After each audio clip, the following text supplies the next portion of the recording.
Nobody gets away with what she did. Hey guys, welcome to Peter Parker Movie Reviews, and today we're going to talk about Nocturnal Animals. Oh my god, this movie is so good. This movie is so fantastic. The intro to this movie is so shocking. It just grabs your attention right away. The thing about movies is that they always start in a very monotonous manner. They're very boring, they never catch your attention. This is one of the few movies that has a beginning sequence that grabs your attention, almost like a David Lynch film. It's very David Lynch in the beginning. It's very bizarre, it's very weird. The movie also has very subtle audiovisual language, which is, I appreciate that, because films today barely have any in it. And I mean, this film had like a couple of scenes here and there with a little bit of audiovisual language, but it's appreciated. For someone who went to film school like I did, and for someone who looks for films that actually have hidden meanings and subtle meanings, it was nice to see a little audiovisual language in this film. We might go into a couple of spoilers, but they're very mild spoilers, so don't worry. If you haven't seen this film, I won't spoil it too much. It's just gonna be a little tiny thing there and a little tiny thing there. The direction is great. The way that this film is directed, you can tell that it's done by someone who plays things in a certain way, that wanted the actors to do a certain thing, that had the visuals, the audio visuals. There's a couple films out there like Moonlight or Silence where it's really well directed and everything is in the scene or in the movie for a reason. And I love that. I love to see that this film has that. The actors are great. All of the actors are great. All of them. Not one, not two, not that one person there or that one other person there. No, all of them are fantastic. And the story within the story, I cared about those characters. And some of that was fiction. Some of those characters were they didn't even exist.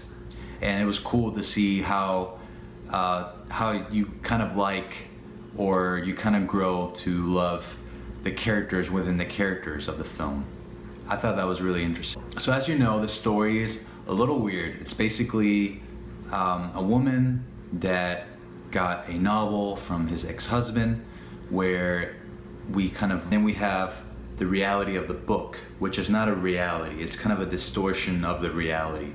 It's fiction, but there are some things that feel like they could have happened in the past. The fiction is not too far away from what's happening in her life. And then there's another part of the story which is very striking imagery in this film. Not only in the beginning, but later on in the film. And it's interesting because it seems like Susan, which is the main character, has a thing for striking imagery, especially violence. You can notice in the film that she has these pieces of artwork that are very striking.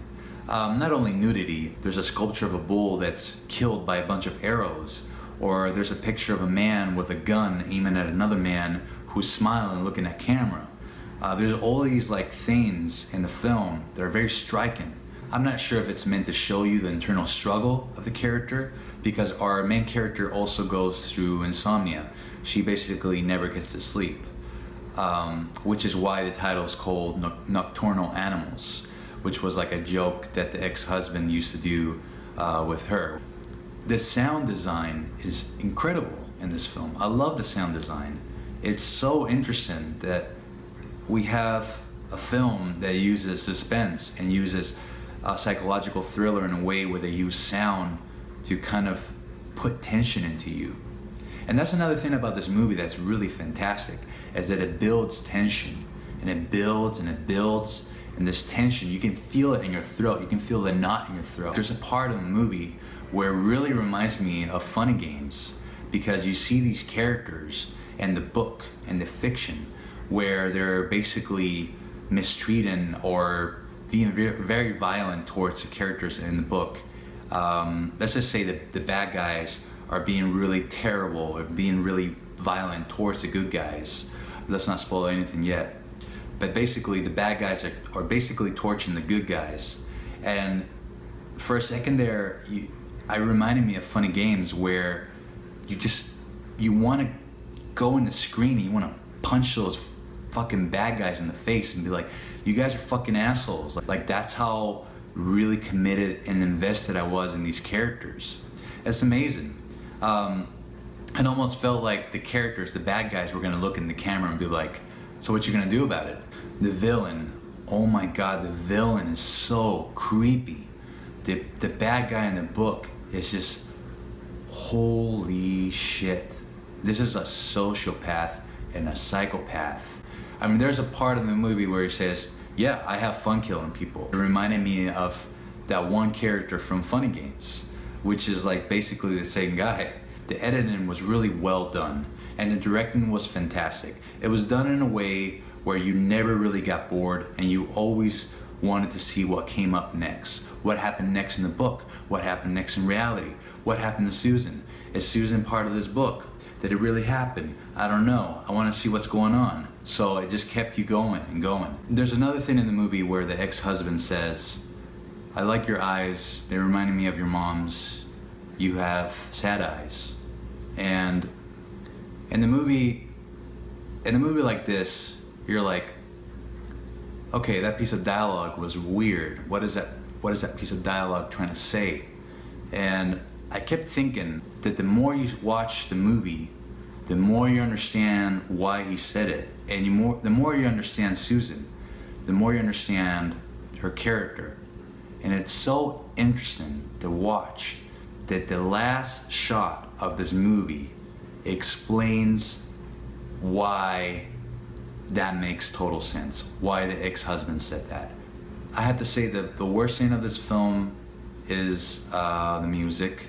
The music is kind of forgettable. The score is kind of forgettable, very typical.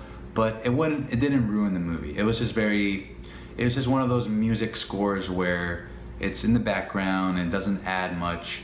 I gotta say, this movie was so good. I was expecting a lot less, and I came out so surprised and so amused. I'm gonna give this movie 5 stars. Thank you so much for watching, guys. I really appreciate it. And if you like this video, hit the like button. Really helps me. Really helps me make more videos like this. And if you want to see more, subscribe. And I'll see you in the next one.